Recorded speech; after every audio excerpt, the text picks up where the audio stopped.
Welcome back to the Skits and Giggles podcast. I'm Pascal, chief instigator of the show and your host. I'm joined by my co-host and resident engineer, the shake to my bake, Bryson. Bryson, how's it going today?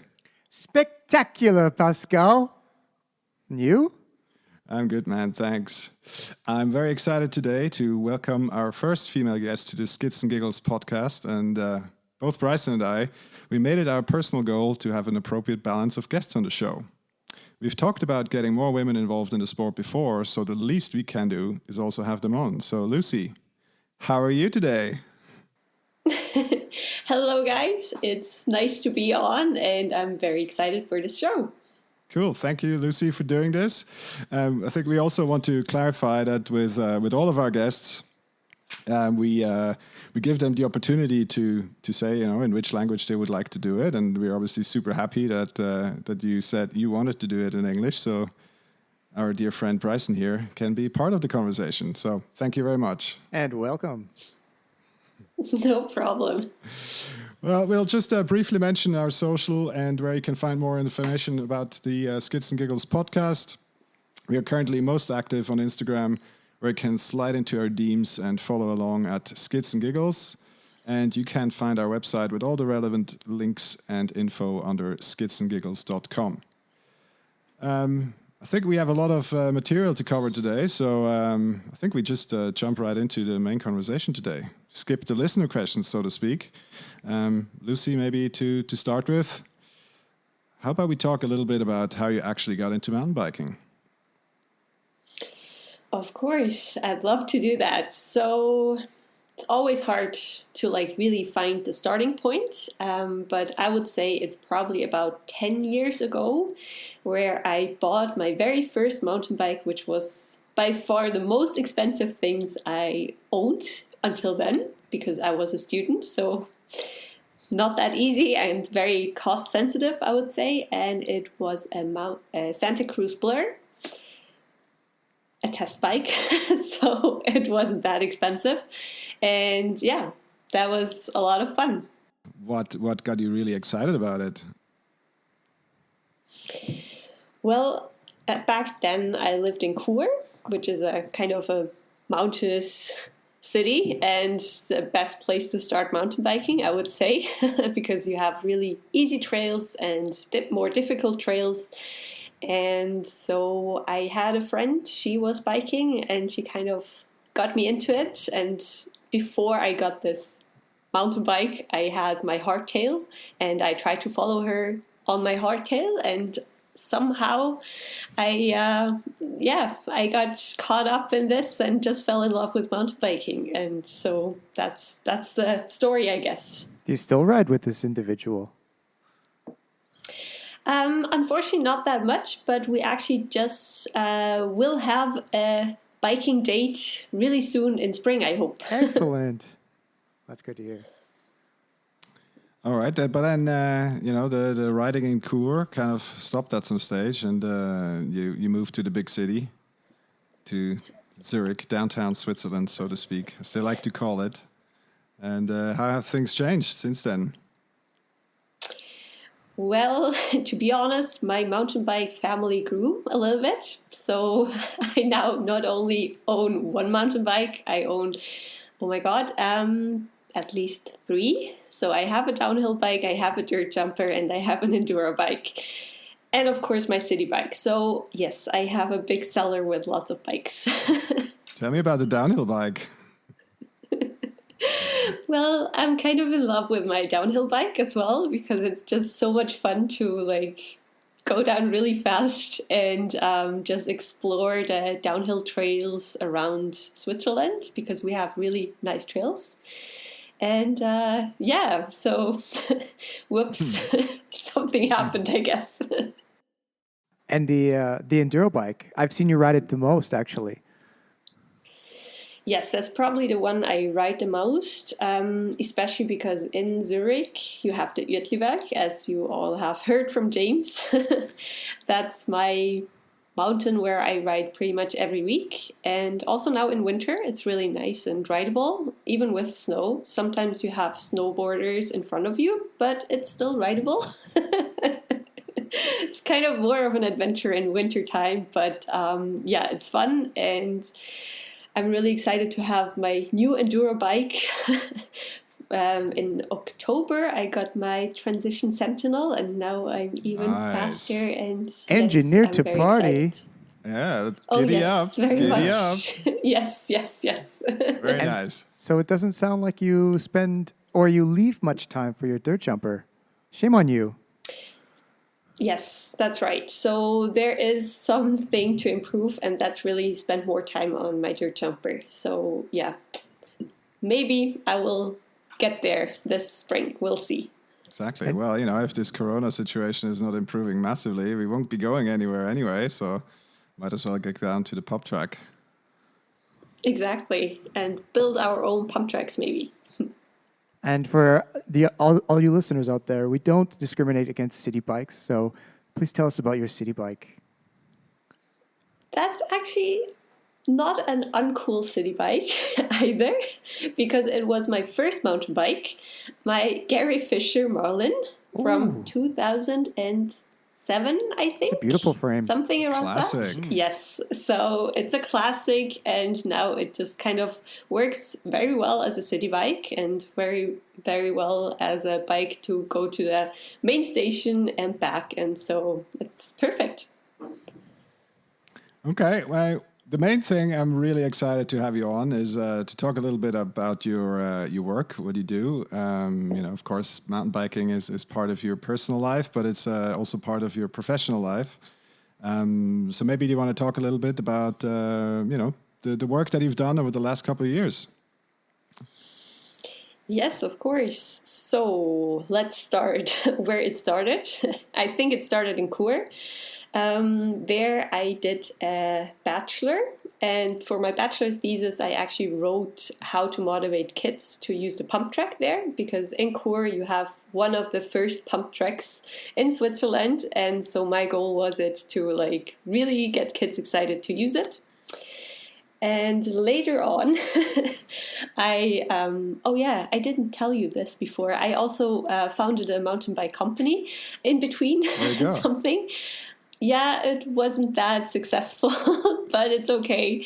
And you live and you learn. In the end, exactly, that's all it is.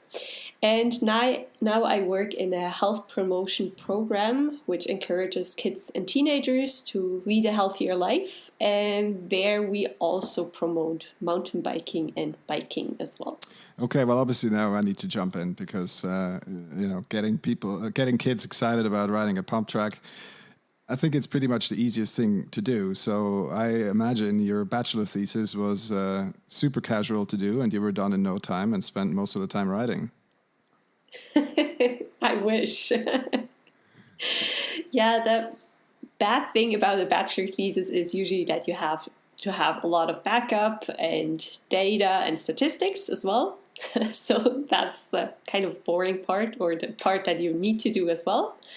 But actually it was more also to get teachers excited to use it, because teachers usually are kind of scared to use pump tracks and don't really know how to use them. And if you're not a mountain biker yourself, so why should you go with all your kids at school to a pump track? So this was actually the challenge we had to conquer. Okay, but again, coming back to my personal experience with pump tracks and my kids, it's it's hard to take them off. I mean, even I remember we were on holiday last year in Davos, where they have the dirt pump track, and obviously they close it down when it rains. And we had like a half an hour family fight over why we need to leave now because it's raining, and they still want to keep going. And but yeah, so I have the opposite experience in terms of getting them excited. But maybe one thing to come back to. I mean, what are the main takeaways from your bachelor? Or what were the takeaways that kept you going in that direction? Well, I think the main takeaway was really the access point. That in Cour, the access to the pump track is so easy. Like from all the primary schools, I think the farthest it's away, it's like 3 kilometers. So it's really easy to go there. And what is also really important is that the teachers have some tools to know how to use the pump track, especially if you also have kids who never been on a pump track. So how should they know how to use it? How should they know how to ride on it? So this is something that helps them a lot to have some kind of lesson preparations, for example, and also if ideally some tutorial videos as well. So this is what kept me going, and I think with now where I work at Gorilla, we have this kind of tutorials, we have teachers' preparations, and we have workshops. So it should be an easy thing to do to have this in school. I have visions of my teachers in primary school. So their average age was maybe around there, maybe between 50 and 55. So I just maybe is there a funny story about some of those workshops where let's say the archetypical primary school teacher has to get on the pump track? Of course, we do have these funny stories as well. Maybe one of the funniest stories was there is like every 2 years there is a big teachers conference in Macklingen, which is like the biggest sports center in Switzerland, I would say. And there all the sports teachers have a further education, how they can, learn some new tools or games and stuff. And I also did an introduction on the pump track. And so I had many older teachers who were really, really excited about this pump track. And a lot of them tried them or tried to go on the pump track. And it was with your kids, Pascal, so it was really hard to take them off, and so that they were not that punctual to their next meeting. So that was really cool. Okay, that's great. Bryson, do you have anything on that? Yeah, I would say that probably out of all of the sports that they put together in that one location, biking would definitely be the funnest one. For sure. Definitely. It was actually really fun for me because I was just all day on the pump track, so it wasn't that much hard work for me. Well, a day on the pump track, that sounds like hard work, but you had a good time. Oh, yes, definitely. So maybe coming back to Gorilla, I mean, my understanding is it's like a foundation, like a publicly funded body, if you will. Can you maybe explain a little bit more what their overall program is? Because that's the first time I really spent a lot of time with it. Yes, of course. So Gorilla is it's a program from the Stifti Foundation, and we are a privately owned and funded organization, which is very small. We have 12 employees, I think, and some freelancers as well. And what we do are basically 3 different topics. This is action with freestyle sports, Gorilla Green with sustainability, and Gorilla Food, so healthy food for kids and teenagers. Our main target group is teenagers between 12 and 18. So the ones who are usually not that motivated to try something new, maybe. And also what we have different kind of online contents. So stuff like tutorials, how they can do different things, how they can start, for example, breakdancing or cooking or something like that. And also we have lesson preparations for teachers so that they can really go into sports that they might not cover in normal sports lessons. So except for mountain biking, we also have breakdancing, we have skateboarding, we have longboarding, we have freestyle soccer, and many more things. And the third thing that we have are workshops that we offer. So we have passionate instructors who go to schools and go biking, for example, with the children and teenagers, and then they talk also about healthy nutrition and sustainability. And this is really a lot cooler than when your teacher tells you to where to put your pet bottle. Oh yeah, for sure. For example. For sure. Yeah. Oh, that sounds exactly like the putting the right tools in front of people and give them the keys to a healthy lifestyle. And yeah, so I mean, I guess it's definitely something we should be promoting. Um, so maybe when you talk about getting kids into mountain biking with gorillas, so what is there maybe like a gorilla approach? How you bring them into the sport?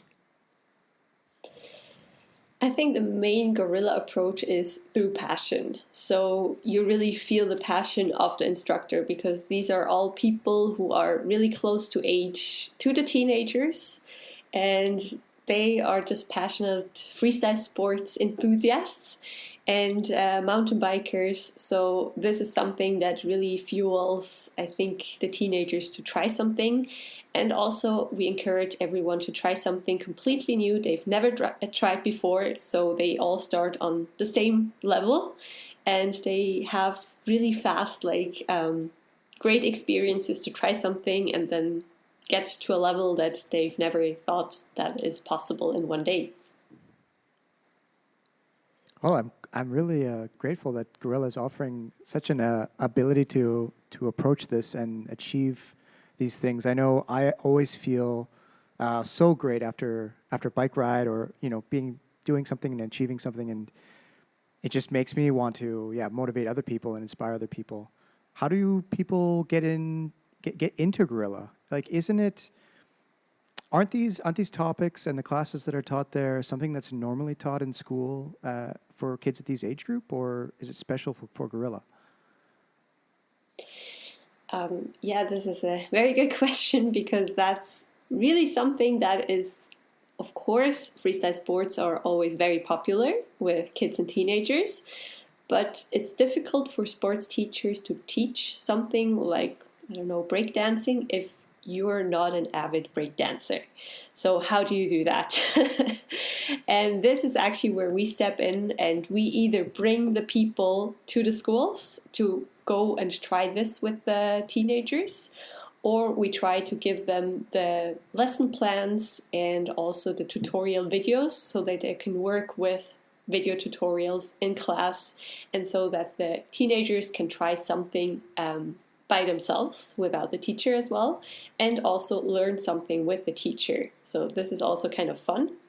And this is actually something that what we want to accomplish is to have sports with a low threshold. So if you are a teenager and you might not like to go and join a club, and you don't like to have trainings every week on Monday evenings with a coach, then you have freestyle sports, which is a lot easier because you can just do it with your friends, you can do it by yourself, you can do it anytime you want. And this is where we want to grab those kids and show them our passions. So would you also open the possibility of having the equipment ready for these individuals as well?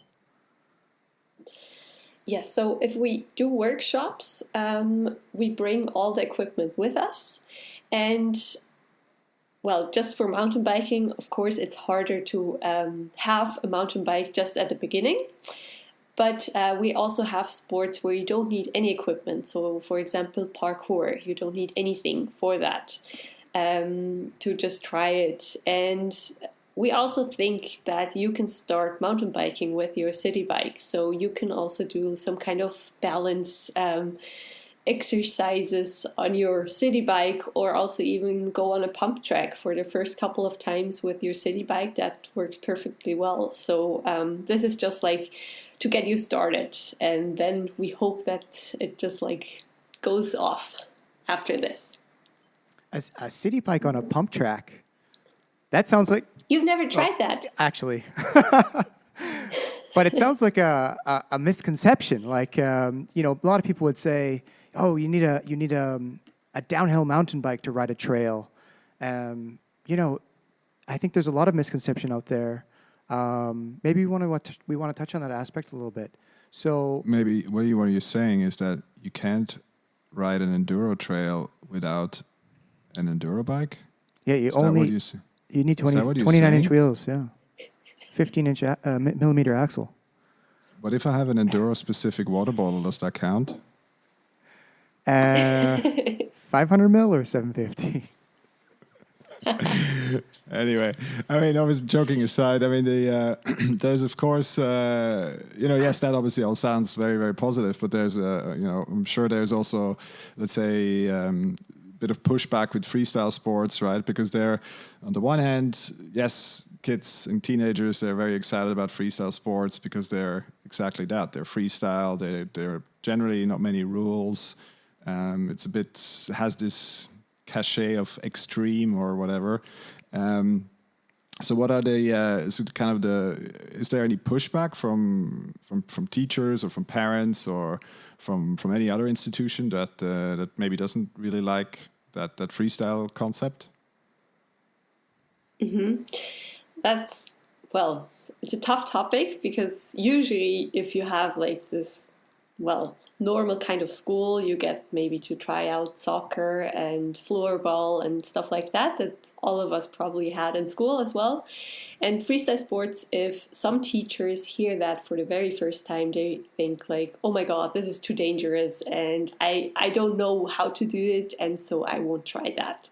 So this is the biggest pushback first. But the thing is that mostly we have a very good safety concept, and it really helps to the teachers to understand, no, you don't have to, I don't know, be a pro to try it for the first time, or a pump track is maybe a little bit less scary than going down a trail with 20 kids. So you do have like this little kind of concept that help. And we try to give this kind of safety measures to the teachers, and also if we bring our skilled instructors with us, that helps them a lot to just like see that the kids really enjoy it and they don't hurt themselves. So this helps. Yeah, of course. I mean, I guess I think that's the key to getting everyone on board, including parents, right? Is to demonstrate that again, we've had this discussion on another episode. Is not everything is Rampage, not everything is Downhill World Cup. So there's also like something between the craziest downhill tracks and just riding your bike to the shops, right? So I think that there's a lot more that can be done in that space in terms of education and kind of portraying the sport in the right way, and of course there needs to be a balance between the action extreme sports and kind of what the general population does, and kind of through that promote the healthier lifestyle. Because again, as you say, the end goal is to bring kids that don't have access or don't want to have access to let's say more traditional sports towards a more healthy lifestyle.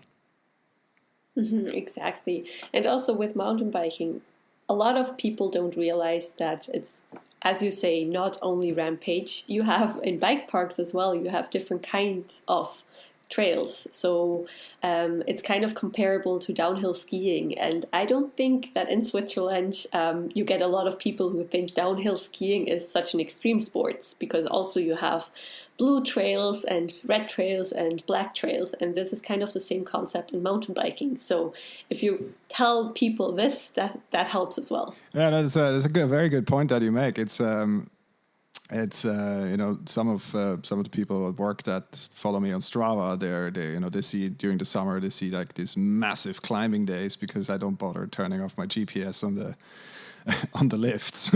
And they're like, dang, man, it's like 7,000 meters. This must be a massive day. You must be really, really fit. And it's like, no, I'm, it's mostly lift assisted. And it's like, so what do you take the lifts up and then what do you do? And I was like, well, it's kind of like alpine skiing.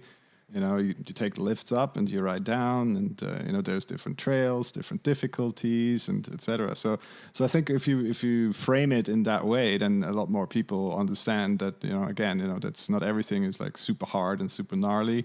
There's also flow trails and green trails and panorama trails and stuff like that, right? So that is appropriate for pretty much anyone, right? So another question I have, again, motivated through my own personal challenges, let's say, is the difference between boys and girls, or like the teenagers, a female teenager and a male teenager.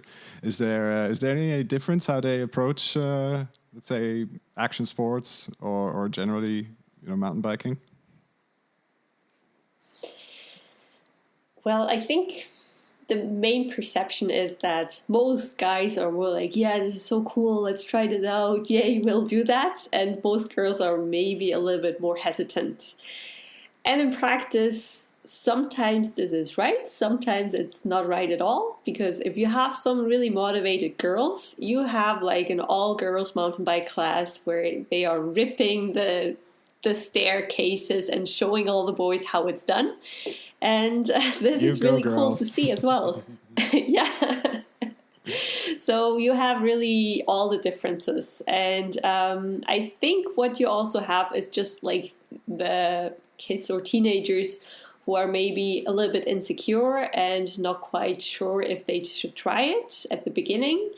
But as soon as they are in there and you can see that they have maybe accomplished something that they've never thought is possible, then they light up and they are really fired up with mountain biking or all the sports that they have tried. So I don't really see main differences in there. Oh yeah, no. Again, that is the the clearing a challenge. That must be triggering some chemical reaction in a kid's brain. Of being so excited and so thrilled about having overcome this challenge, and see it with my kids when they manage. We were in the mountains, for example, last summer, and we did go mountain biking, and there's a bit trickier section of the trail, and then you stop, you take your time, you look at the feature, you break it down, and look at the lines. Like, this is what you need to do. This is what you need to look at. What you need to look forward, this is how you do it. And then the level of excitement afterwards when they've done it, and they're so excited. And then, you meet friends later on and they're like, do you know what I did? I managed to do this and that, and that was so amazing, and it was so easy. And, this is such a powerful, drug in that sense, is that overcoming challenge and managing and giving the kids the tools to do it is so exciting, and helps them push on. Yeah, and I think this is something that keeps on happening even in like my life or every biker's life, I guess. You always have these challenges ahead of you and you're always scared of something, and then if you overcome this, it's like the greatest feeling on earth. And it's really cool to see if you can get kids into it, that they might get really into mountain biking for a long time. Yeah, absolutely. And I mean, you already mentioned it. You're bringing it to your own life, and obviously another topic or another question I'm really interested in is women in the sport and how they do it, and with your experience from Gorilla and how you approach biking today. So what have you changed anything in terms of your own biking from after the experience with Gorilla, or your bachelor thesis, if you will? Good question.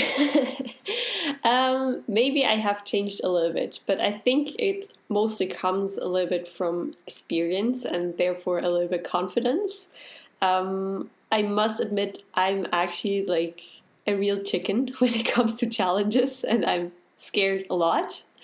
But not a lot of people believe me because they see, oh wow, but you ride all this scary stuff and do this and that. But that doesn't matter. I'm always scared. And at the beginning, it was maybe a little bit more because I wasn't really used to how it's working. And also, of course, in bike parks and stuff, you always see all these guys ripping and don't see many female role models, which is a little bit harder to get into it afterwards. But for me, maybe what helped as well was really seeing how the kids are doing it at the workshops, that they really overcome their fears and really help each other. And so this is kind of the approach that I'm having right now as well. So even if I'm scared, I have my tactics how to overcome this fear, and sometimes it works and sometimes it doesn't. But I guess this is very normal, and I think for me it helps to have female role models and also to talk about this kind of fear that I think every mountain biker experiences a lot. Well, yeah, I think we're starting to go on a very interesting tangent here.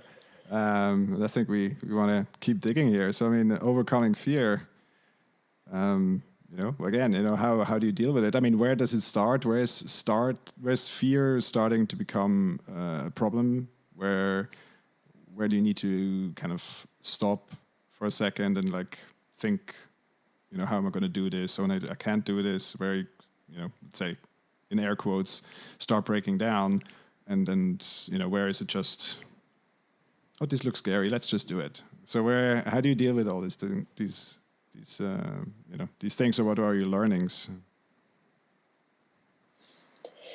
Well, for me, I experienced this kind of fear a lot, and in different kind of situations. I think I have like 3 main situations.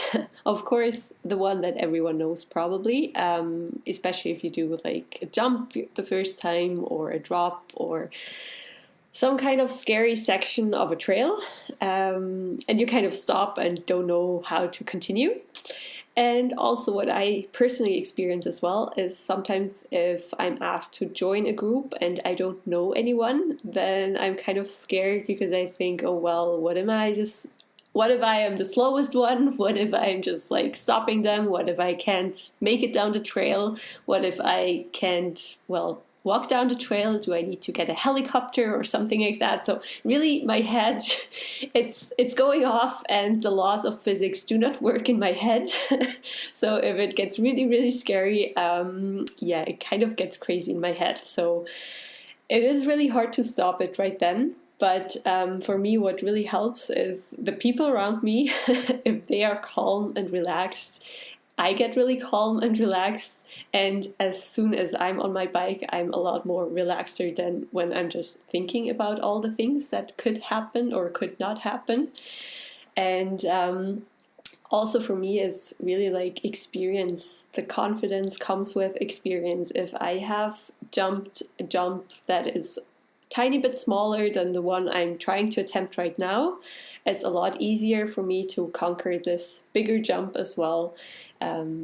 So this is something that helps me probably to don't go too crazy.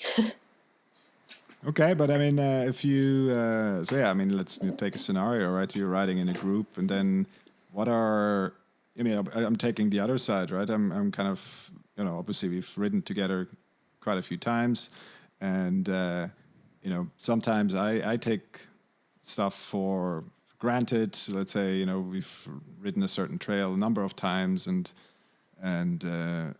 you say confidence. I have the confidence to just let the brakes go and it's all fine. And what is let's say a signal for someone that is riding with you, or someone that is scared or has fear issues, to look out for? Yeah, for me, like a big signal is when I'm riding a trail, I feel a little bit not that confident as like maybe others. I get stressed like very easily. And so if I feel that all the others are kind of always like keen on like moving on as soon as I get there, and I might be the slowest one, but then they are not that keen on waiting and just like thinking, oh yeah, we need to go faster. And the one thing that I had an experience with as well was we were on a trail. I was not the slowest, but we had some people who were there as well who were a little bit slower, or there was like a flat tire, something like that. And then one guy suggested that we should maybe skip lunch because now we're on a schedule and we really need to go on all these fun trails. And I'm just like, this is for me like the biggest no-go ever. Skipping lunch. That sounds like a recipe for disaster. I'm already kind of out of my depth here, and you want me to go hypoglycemic. So how exactly is that going to work? Yeah, so that is pretty much the worst idea you could have. Just skipping lunch, skipping breaks. And so if you feel that someone is really like struggling to keep up and well, I sometimes feel, okay, I don't have time to go to the toilet or something like that. Just go for a coffee break. I mean, the trails are not running away, and it really, really helps me or the person who is with you to just like relax a little bit and just feel okay. And actually, me personally, I don't mind waiting for someone because then you can just like have a laugh with your friends and just continue like talking about weird stuff you just talked about before. Yeah. So this is not a problem. And if you are the slowest one and feel this, that everyone is relaxed and no one minds waiting for you, this helps a ton. Again, bringing it back to the conversation we had with James about always riding with gummy bears. Pro tip. So if someone's freaking out, wait. First and foremost, wait. Chill out. You take a chill pill first. Then you give the person the gummy bear. Then you talk about it, and then you just continue. That usually works pretty well. I mean, obviously, I'm not saying that you're going to do a backflip after a gummy bear, but I'm sure, like, personally, a true believer in the power of a gummy bear and the relaxing effects of a little sugar rush on just overcoming a blockage and stuff like that. So, and then, again, I use it myself. Not necessarily to overcome fear, but just to help me focus. For example, like for race starts, for example. So yeah, I've started competing in enduros, and obviously there's a couple of starts per day, and I just started using gummy bears in my. Just put one on each side on my cheeks. Shout out to my dentist. Just to get the sugar going and then to help me focus at the beginning of the race, and not necessarily, as I say, not to overcome fear, but just for focus. And maybe 2-3 years ago, I started riding with gummy bears in my pocket, like literally at all times.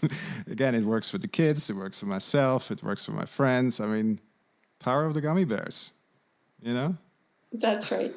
That's a really good tip. Yeah, I also always have emergency food with me, and sometimes even emergency food. So as soon as you run out of your emergency food, you still have something. So this is very important. What do you bring with you? Oh God, this is kind of embarrassing to say because sometimes I don't even know what I have because probably some of my granola bars in my backpack have been there for some years. So this is really like the emergency food you really only use for the emergencies. You really don't care anymore how the food tastes. No. It's really for those bad moments, but then you can still kind of laugh about this kind of stuff you're just eating right now. Okay. The primary snack. What's the primary snack? I think almonds. I really like almonds. They're light to carry. They stay good forever. And yeah, I like almonds. Power of protein. I guess. But gummy bears, I should try gummy bears as well. That's a good idea as well. Okay. Another question on that is from myself is has fear ever stopped you from achieving anything? So like has it ever been in the way of something great? Well, it's always kind of a little bit in the way because mostly when I'm very scared, I know that I'm very close to achieving something. But so far, I've managed to overcome this kind of fear. So, especially about like obstacles and stuff. So, sometimes if I'm very scared of a drop, it takes me a whole day to just think about it, how I'm going to do it. And then I'm really quiet for one day, but the next day I'll do it. And I'm the happiest person in the world, I think. So, so far, I've managed to overcome it. But I think it also has helped me a lot. So I understand all the people who are very scared. I understand all the people who feel very, very stressed when they go with better riders, maybe. So I think so far it's made me a better, more understanding rider, and I hope it's gonna keep on doing that. Yeah, for sure. I think, again, you make a few very, very good points for also before. I mean, the three of us, we've ridden together before on the world famous Biroma weekend, which is a weekend that the shop we all go to organizes once a year, and it's I'd say 25 to 30 riders around Reschenpass, which is a very famous area in the corner between Switzerland, Austria, and Italy. Fantastic riding, but it's always a bit of there's always a faster group, and there's always kind of a middle chill group, and then there's the I take it really easy group, but it always ends up being a big certainly in the faster group it always tends to be a big show off, let's say, and yeah, so I mean I can totally see how that is intimidating, and then sometimes I'm like I'm looking at the dynamic and I'm like, there's no way this is going to end well, and someone is going to end up either hurt or broken egos or something like that, and it's it's just not good. And sometimes it's a good recommendation, as you say, is just to sometimes take a break, have a little snack, enjoy the view, and then just keep going after that. Exactly. You can still rip the trails afterwards, so they are not really running away from you. Trails will be there after you, just so you know. Oh, yeah.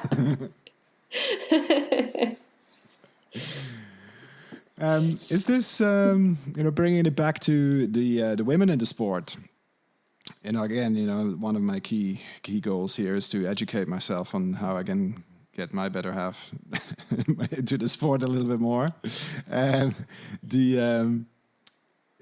Is this fear dynamic? How does that work in women's groups versus mixed group? Because we already had a very interesting conversation. I'm just very, very curious to have your take on that. Yeah, maybe.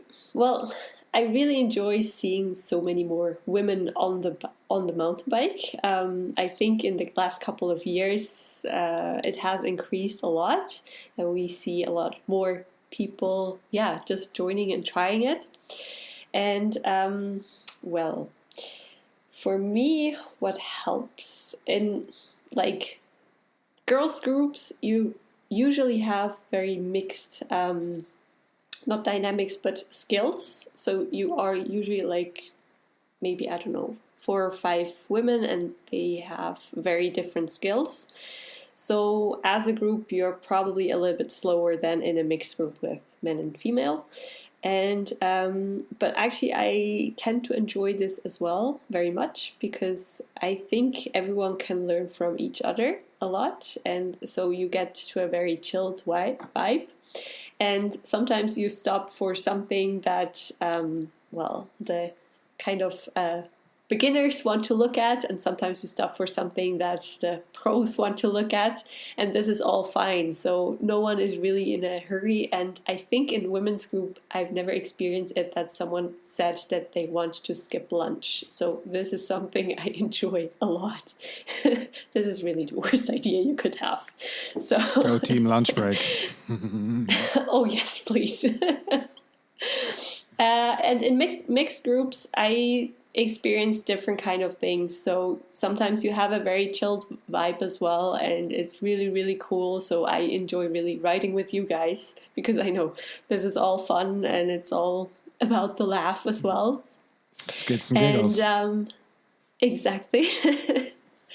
But sometimes you do have all just the people who really want, I don't know, to like make the most runs in one day, and I experienced that more with mixed groups. And this is for me something that I don't quite understand, because for me mountain biking is about having fun and not about making the most rides in one day. So I don't know.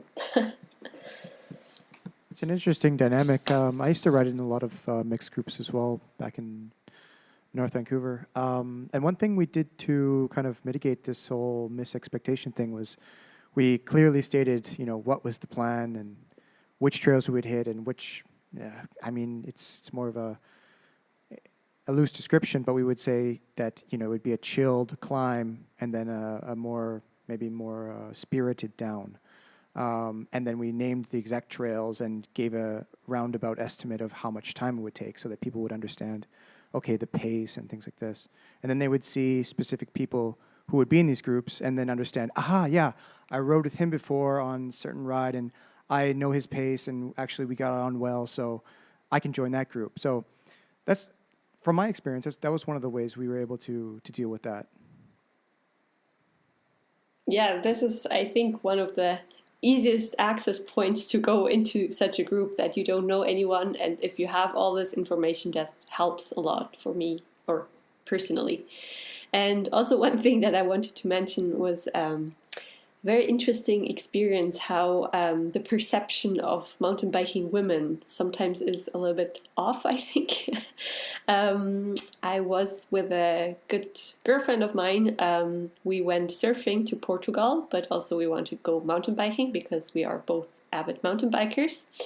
And we wanted to go, well, we didn't have our bikes with us, so we went through a mountain bike company. And we wanted to go for a shuttle day on a downhill biking hill, sort of. And so it's not something very odd, because they actually have this in their kind of menu you can choose from. But actually we got a mail back from them, well, all male guides, and two girls wanted to go downhill biking, and so we got a mail back that if we're really sure if we want to do that, because like the trails in Portugal are a lot harder than the alpine trails in Switzerland, if we're really sure about that. Sure. And so it took us a while really to think about that, because then we thought, okay, so how what are these trails like? How do they look like if they're really that much harder? So the one thing we could think of was Rampage, and we could just not really imagine that these trails were like Rampage. So therefore, we kind of overcame our fear that these trails are too hard for us. And so we went on this day, and it was actually really fun. It was raining all day. The bikes were kind of okay. But we had a blast with the two guides, and at the end of the day they recommended us all the really hardcore downhill bike places in Portugal. But for me it was really hard to say, no, I think we are actually good enough, and I think we actually have ridden harder alpine trails than in Portugal. There you go. That's a positive overcoming fear story, I would say. Yeah, so sometimes this perception of female mountain bikers might be a little bit off, but in hindsight, I must say that I totally understand these guys now. I've been on a different kind of tour with them as well, more a kind of panoramic tour with tourists. And there you actually had people saying that they were like the best mountain bikers on earth, but they could barely like put their feet on the pedals. So therefore, I really understand their warnings as well. But in this moment for us, it was kind of hard to think of the really hard Portuguese trails we are not able to ride. Yeah, I mean, that's like, my undergrad statistics class, when the statistics professor was asking, like, everyone raise their hands that thinks they're better than the average. And of course, 90% of the 90% of the class raise their hands. So of course, if you're going to ask someone, do you think you're an above average rider? I mean, the likelihood is pretty high that he's going to say yes. So I think, yeah, again, that happens a lot. And, speaking of the, what you said earlier about the group dynamics and fear, and I think the other perspective to the group dynamic is, of course, the unknown of you riding in a group where you don't know the people, but not necessarily because you think they have high expectations, but you don't know their level. You don't know how fast they can go, how they feel.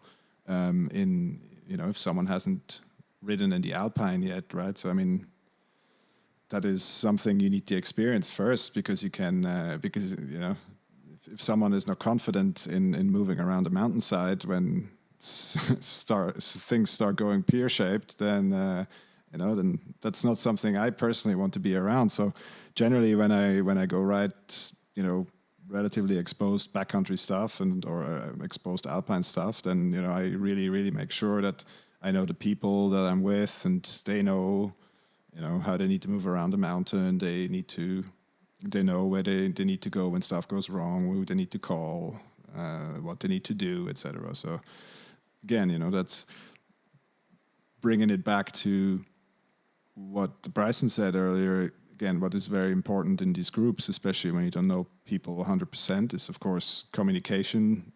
Laying out a plan and making sure that everyone knows what's coming up, what we're trying to do. Where you're going to meet for lunch, because lunch is important. Hopefully where you're going to meet for Kaiserschmarrn in the afternoon, especially when we were back at the Reschenpass, and where we meet for the afternoon beer. So, make a plan and stick to it and make sure that everyone knows what's up. Yes, I think this really helps especially when you start with something like mountain biking and you're kind of insecure about your abilities and the other group's abilities. These kind of meeting points really help. And also when you don't know if you're good enough, then okay, then I can still go for a coffee and this is all fine. I think if you have this established, this helps a lot, especially for the ones who are a little bit more stressed about situations like this. Maybe another question, if I may, is obviously, taking your different experiences with Gorilla, with, overcoming fear. You've mountain bike company, not very successful, as we have learned. But, maybe also, how does it, in your experience, how does it differ to bring women that are obviously generally already a little bit older into the sport versus, your experience with Gorilla and, obviously more teenagers, young teenagers, etc. How does that differ? Well, for me, in my experience, it is that the older you get, the more careful you get a little bit. So you don't just jump into something and just try it just to try it. Usually you are a little bit careful and you want to test the waters maybe a little bit, and you are more thinking about consequences if something goes you wrong. You don't want to show up at work with it bleeding through your shirt. Maybe not, or not on Mondays. Exactly. So this is something that I have learned, that there is this slight difference, that the older you get, the more careful you get, and the more explanation you want to have and you also want to understand how your bike works, how things work, and you want to have different kind of techniques how to overcome obstacles and also to overcome your fears. And this kind of mental game, I think this goes on a lot more the older you get. So this is maybe the main difference, that you really explicitly explain how your bike works and also what you can do in your mind to help you riding. Maybe I should book you for a lesson for my better half. Maybe that's a good idea, because that's also something I have experienced, that it's seldom a very good idea to start riding with your partner. Yeah, we had that before. Although, I mean, yeah. it's a difficult one. A loaded question, so to speak. It is. Well, I would say you can start, but you just need to be aware that there are quite different kind of expectations around. And if your partner is an avid mountain biker, probably the question he or she will ask you is like, so how awesome was it? And this is not really helping if you're still in this kind of panic zone. Yeah, absolutely. Again, that's what the whole discussion about, something like that's already a very experienced rider, does things almost by instinct, most of the time doesn't even think about what he's doing. And then a beginner asks him, is like, well, how am I doing this? And then you just, you do off the cuff remark and say like, oh yeah, just do this, and this, and it's going to be fine. And, they can't rationalize it. So how exactly have you helped them? Yeah, and then usually the mind game starts, especially if you tell them things like, yeah, just go straight or just don't break. Things like that never, ever help, just to be clear. Though I must say, I mean, I'm obviously not all bad. I mean, the biggest difference that I have made to the riding of my better half was getting her a bike with a dropper post. That made a world of a difference. Cool. Got 2-3 years ago, so. Well, I think also this is something that really helps is the bike setup and the kind of bike you're starting with. If this is really, the setup is right for you, it helps you a ton. And also if you have a good bike, you can trust your bike to go over things that you might not be that sure about. And your bike can do more than you think. And this is really something that helps you in the beginning. Speaking about bike setup, anything particular that you like to have done with your bike, or maybe you want to do by yourself to make sure it's done right? So I must admit I'm a very lazy mechanic. So I always just do the things that I really need to do. And but I am very particular with my tires, actually. I like my tires, and usually I'm not that happy with other bike tires because I think, oh no, now it's really slippery. Now I don't feel my bike. So this is something I'm very particular about, I think. Or perhaps this is a new topic for overcoming fear. Maybe you have a fear of different treads? Maybe. Maybe I have, but I haven't really overcome this kind of fear just yet. Jumping back to the topic about being inspired and having someone to train with or to kind of learn from, I was interested to, or I am interested to hear, who do you look up to in terms of like, kind of a bike inspiration, or maybe just, male or female? Maybe you can give us a couple examples if you have a couple. Oh yeah, that's, I think, the easiest question of today. Because for sure that's Rachel Atherton. And well, who else? And for me, like, the most inspiring thing is that she's also talking about the downsides, the injuries, the hard stuff of biking, and also that you see, well, sometimes she's scared as well. Sometimes she has a difficult time to motivate herself. Sometimes, things go wrong as well. And I think this is something that helps me as well to see, okay, so maybe even if I'm scared of this right now, it's okay. Other people have this problem as well. And I must admit, if I'm very, very scared and I need to try something for the first time, sometimes in my mind I pretend to be Rachel Atherton, because then I know, okay, now I can do it. What would Rachel Atherton do? Exactly. So now I'm Rachel, I can do it. How about a quick one? Do you prefer big productions like from Red Bull, or do you prefer these homemade POV YouTube shredits? Which ones do you watch? You find yourself watching more out of guilty pleasure? Ooh, okay, that's a more difficult one. I think I mostly watch big productions, but mainly because I don't really know the small things. So maybe you will have some tips for me, Bryson, for small, cool productions. Oh, yeah, I could think of a couple. Actually, I got another one right now. I ran into you randomly when we were at Flumserberg at coincidentally the same time. We did a couple laps together. I just happened to be there by luck or bad chance, basically. But I'm curious to know how you decide on the different regions or the different trails that you go and explore. Yeah, so it depends really on who I'm with and how much time I have. Usually, if I know the people I'm going with are maybe more beginner bikers, then a region where there are also really cool flow trails around, like Flumserberg, for example, are very, very cool. And sometimes, if I have more time and more explorative, I go a little bit further and somewhere, where they have really cool enduro trails, like in the Vallis region. There is just lots and lots of really cool trails. And it also a little bit depends on how much I want to pedal up, because sometimes I'm very lazy and then I just want to have my lift access, and then I just go to a place that has lift accesses.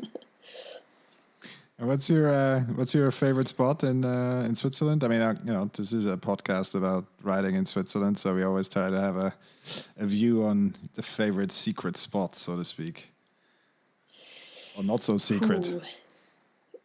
Well, probably just off the top of my mind, it's probably Lenzerheide, because I really, really like the bike park there.